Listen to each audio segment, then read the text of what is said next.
Good evening, everyone. My name is Dan Landsness. Some of you may know me from the local theater here, and I just want you to know that I just spent the last 6 months memorizing the entire book of the Sleepy Hollow. It's going to be great. I've been told I get just 1 second. So I'm going to start on page 1, where Ichabod Crane enters the town of Sleepy Hollow. Dan? What? You only have 6 minutes. I'm sorry?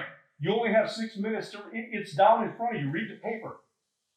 I was told that I get 14 minutes in something that I can read for Sleepy Hollow's most famous supernatural phenomenon is the ghost of the Headless Horseman, said to be a Hessian soldier who lost his head with a cannonball during the Revolutionary War. The horseman is seen most often by riding by the church, where local historians say he was buried. He is believed to be always in search of his head. Ichabod is fascinated by the story, being especially interested and prone to believe in tales of the supernatural.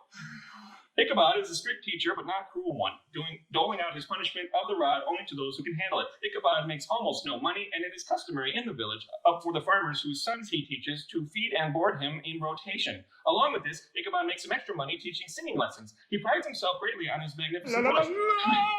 This arrangement keeps him employed and gives him many opportunities to hear ghost stories from the farmers' wives, and he eats meals with the farmers' daughters. He also has an insatiable hunger and taste for the finer things.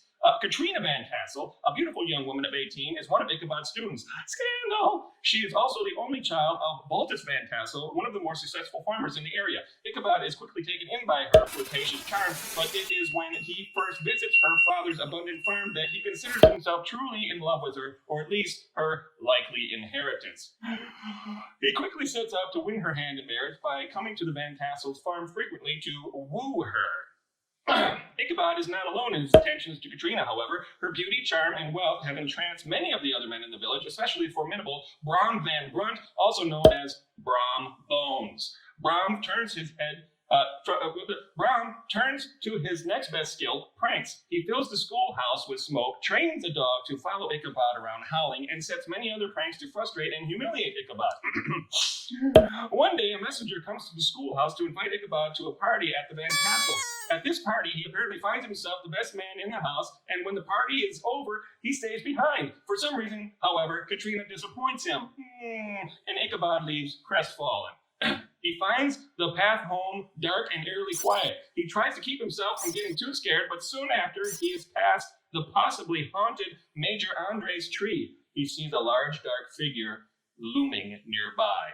It does not respond to his call, but as he passes by, it starts to move and joins him on the path, riding a large dark horse. Ichabod is greatly disturbed and tries to shake off his pursuer, but he fails. Finally, he notices that the rider has no head on his shoulders, and the head seems to be sitting on the saddle in front of the man. Ichabod tries to get his decrepit horse to run home as fast as he can, whose name is Gunpowder, by the way, but he is not a skilled rider, and the horse resists. At the end, they end up by the church, the scene most of the stories of the Headless Horseman end up being, and Ichabod races to the bridge, where the ghost is said to disappear and not follow. Ichabod crosses the bridge and looks back, but the horseman, instead of disappearing, hurled his detached flaming pumpkin head at him, and knocks Ichabod off his horse. The next day, Ichabod's horse returns home to its owner's farm, but there is no sign of Ichabod. A search party finds hoof prints and Ichabod's hat with the smashed pumpkin next to it. Ichabod is never heard from again in Sleepy Hollow, although later on it seems that he is alive elsewhere, and he has told this story over many times. Some of the townspeople believe that Brom Bones pulled off the greatest prank, which Brom, in his final position, ends up marrying Katrina. But the old woman and the local folklore maintain that he was taken by the Headless Horseman.